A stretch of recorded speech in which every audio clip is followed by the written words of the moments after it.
গোটেই ঘৰখন মানে মকৰা জালে পুত খালে ধূলি মাকতি চব এইখন ঘৰতেহে লম্ভিলেহি চকীকেইখনো ভালকৈ থ'ব পৰা নাই ইটো বস্তু ত'ত সিটো বস্তু ত'ত টেবুলখন কিয়নো ঠিককৈ নথয় মানুহটোৱে মানে এইখনো দুদিন ঘৰত নাথাকোঁতে ঘৰখনৰ এয়া অৱস্থা হৰা ক'লে যোৱা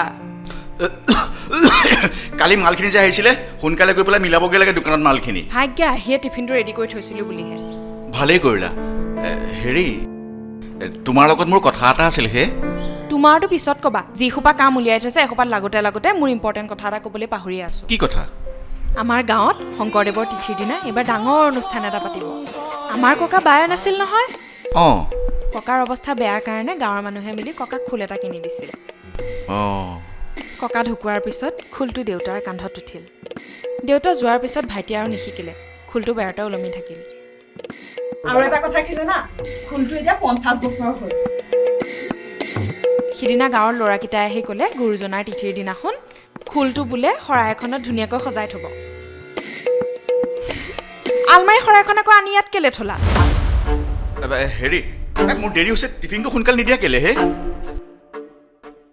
শৰাইখন আলমাৰীত থৈ আহি দি আছোঁ হ'ব লওক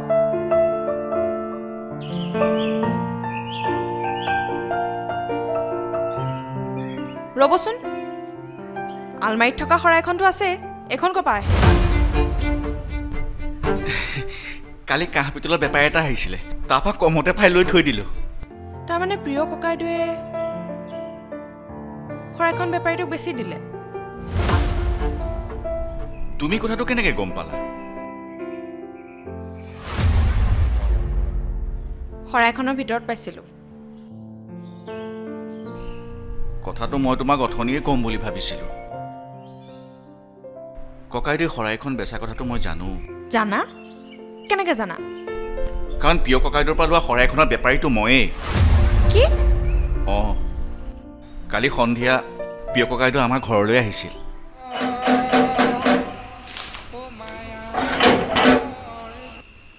তই ছেকেণ্ড হেণ্ড বস্তু নলওঁ জানো এইখন দেখোন তোক সম্বোধনা জনোৱা শৰাই মই এখন ল'ব নোৱাৰোঁ যাওঁ দে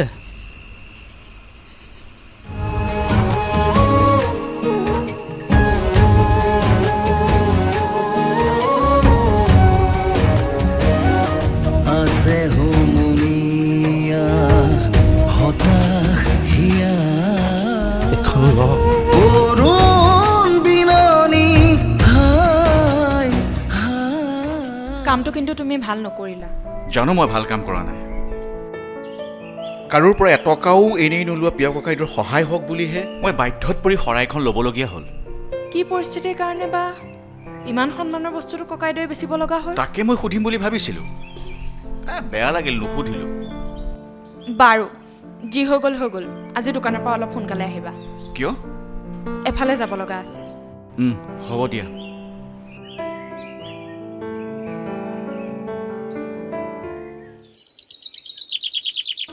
ত্রিভুবন বিদিত রাক্ষস জননীর গর্ভজাত স্বর্ণ লঙ্কাধিপতি রাজা দশানন্ময় জীৱ জন্তুৰ হাবিত মুকলি বনৰে ঘূৰি ফুৰিব পাৰি কিন্তু মানুহৰ হাবিত নোৱাৰি ইয়াত কোনো কাৰো আপোন নহয় সকলো ঠিক নিজক লৈহে ব্যস্ত আৰু সেই নিয়ম ভাঙিব খুজিলে সকলোৱে মিলি খুচি খুচি শেষ কৰি দিব মানুহৰ খোজ বৰ বিষাক্ত ককাইদেউ ককাইদেউ অঁ তহঁত আচোন বচোন ব হ'ব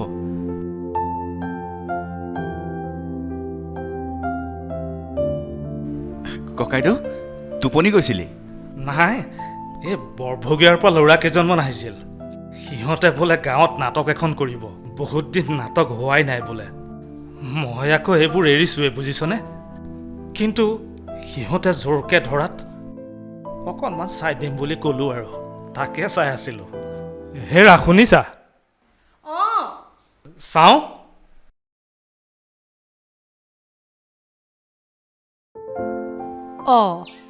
আজি দেখোন নহা মানুহ আহিলা হাইঠা দেখোন মাটিত পৰিল আপোনালোকৰ বাবা ক'ত গ'ল ৰাতিপুৱাই গুৱাহাটীলৈ গ'ল ইণ্টাৰভিউ এটা আছে কিবা কাম আছিল তাৰ লগত ছোৱালীজনী ক্লাছ 7 পালেগৈ নহয় তাইক অংককেইটা চাই দিব লাগিছিলে পাৰিব গধূলি এনেহে থাকে অঁ এইবাৰ আপোনাৰ সেউজী সংঘই সম্বৰ্ধনা জনোৱা খবৰটো পাই বৰ ভাল লাগিল এইবাৰ এটা ভাল কাম কৰিছে অঁ কিবা এইবাৰ আকৌ সম্বৰ্ধনাত শৰাই দিয়া নাই নহয় পইচাহে দিছে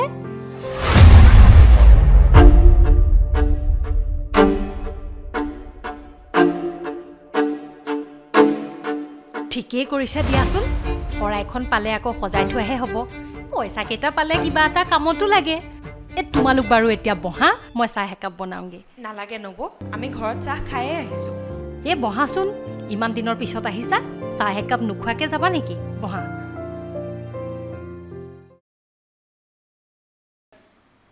ককাইদেউ বৰ আগত কথা এটা সুধিবলৈ ভাল লগা নাই কিন্তু আপুনি ইমান সন্মানৰ শৰাইখন আমাৰে কিয় বিক্ৰী কৰি দিলে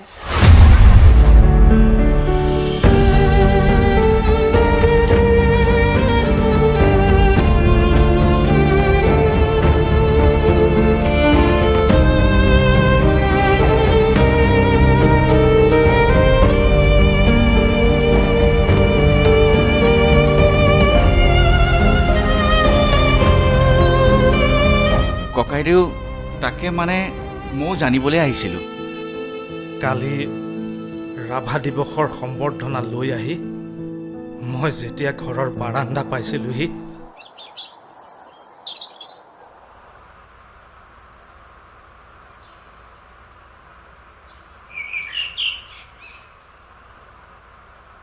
হেৰা শুনিছা এই চাকৰিটোৰ কাৰণে কিমান কষ্ট কৰিছোঁ মইহে জানো কিতাপৰ দোকানত এতিয়াও পইচা দিবলৈ বাকী আছে দেউতাৰে চেষ্টা নকৰাকৈ থকা নাই নহয় কিবা এটা কৰিব ৰচোন তয়ো অকণ ধৈৰ্য ধৰিব লাগিব শুনা দেউতাই চাকৰিটোৰ কাৰণে লাখ টকা দিব নোৱাৰে বুলি ময়ো জানো কিন্তু ইণ্টাৰভিউৰ কাৰণে অহা যোৱা খৰচটোতো দিব পাৰে যদি সেইকণো কৰিব নোৱাৰে জন্ম দিছিলে কেলে ৰচোন মানুহজনে এইবোৰ কথা শুনিলে বেয়া নাপাবনে বাৰু নাটক ভাওনাৰ হাত চাপৰীয়া নহয় ধনেৰেহে সংসাৰ চলে দেউতাক কৈ দিবা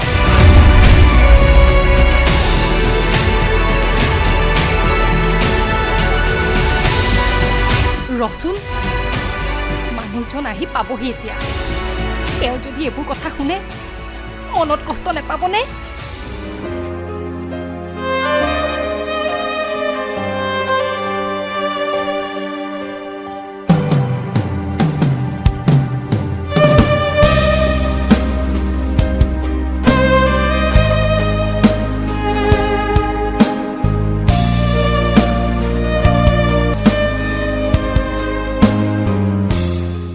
মই তাক অকণো বেয়া পোৱা নাই গুৱাহাটীলৈ অহা যোৱাৰ খৰচটো দিব নোৱাৰা অকৰ্মণ্য বাপেক বুলি নিজৰ ওপৰতে ঘৃণা উপজিছিল 20 জুন আহিয়ে থাকিব সম্বৰ্ধনা জনাই থাকিব কিন্তু সি বৰ আশা কৰি থকা চাকৰিটো 21 জুনটো যাতে দ্বিতীয়বাৰ ঘূৰাই নাহে তাৰ ইণ্টাৰভিউ খৰচ উলিয়াবৰ কাৰণে মই শৰাইখন সোণটিক বিক্ৰী কৰি দিছিলোঁ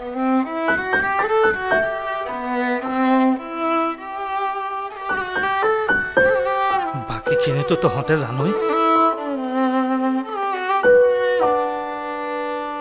কথাখিনি ইহঁতক নজনাবি জনালে বৰ বেয়া পাব কি বেয়া পাব নহয় মানে আমি যাওঁগৈ বুলি কৈছোঁ সেইকাৰণে মই তুমি বেয়া পাব বুলি কৈছিলোঁ সেইটো কথা আহা আহা চাহ খোৱাহি হয় ব'লক ককাইদেউ যা ভিতৰলৈ যা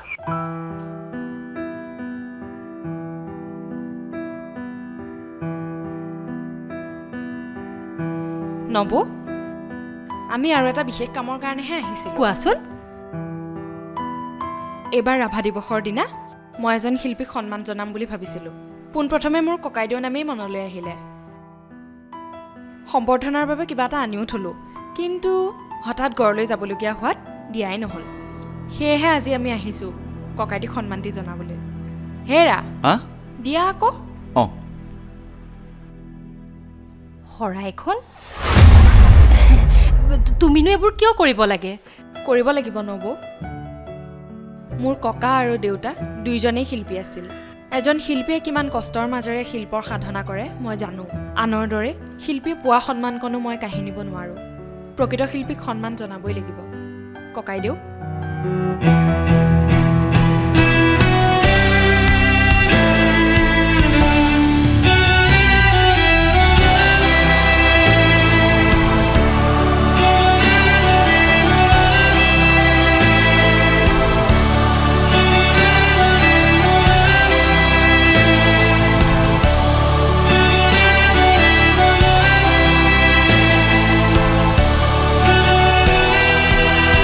আহিছোঁ নবৌ।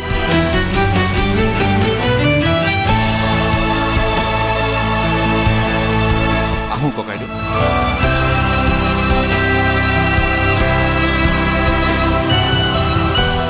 হেৰা, কি হ'ল?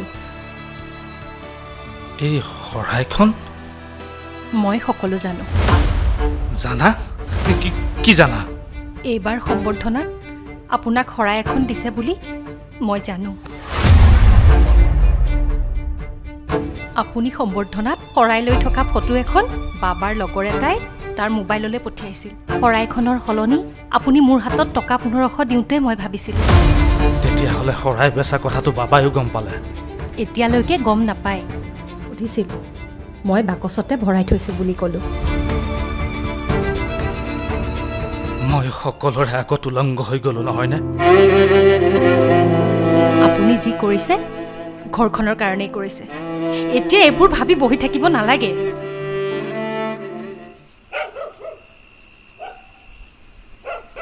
হে মহান শিল্পী, আপুনি আমাৰ অঞ্চলটিত নাটক, ভাওনা, সত্ৰীয়া সংস্কৃতিৰ ক্ষেত্ৰত যি অৱদান আগবঢ়ালে, তাৰ তুলনাত আমাৰ এই সম্বৰ্ধনাটি তেনেই নগণ্য। লাইটটো বন্ধ কৰি দিয়াহে। হেৰি, আন্ধাৰত তলত বহি কি কৰি আছে? কি হৈছে আপোনাৰ? একো হোৱা নাই, মোক অকণমান আন্ধাৰ লাগে। মঞ্চৰ উজ্জ্বল পোহৰৰ তলত জীৱনৰ 30 বছৰ কটোৱা প্ৰিয় নাটে আজি আন্ধাৰ বিচাৰিছে। মই সকলোৰে আগত উলংগ হৈ গ'লোহে। সকলোৰে আগত নাঙঠ হৈ পৰা প্ৰিয়নাথৰ গাত আৰু পোহৰ নেপেলাবা। লাইটটো বন্ধ কৰি দিয়া।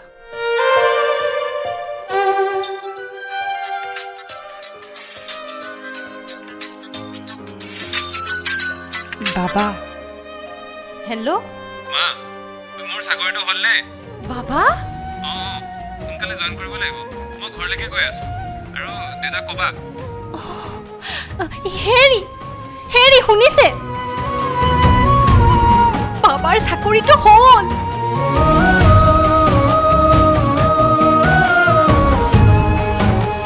লাইটটো জ্বলি থাকিব দিয়াচোন।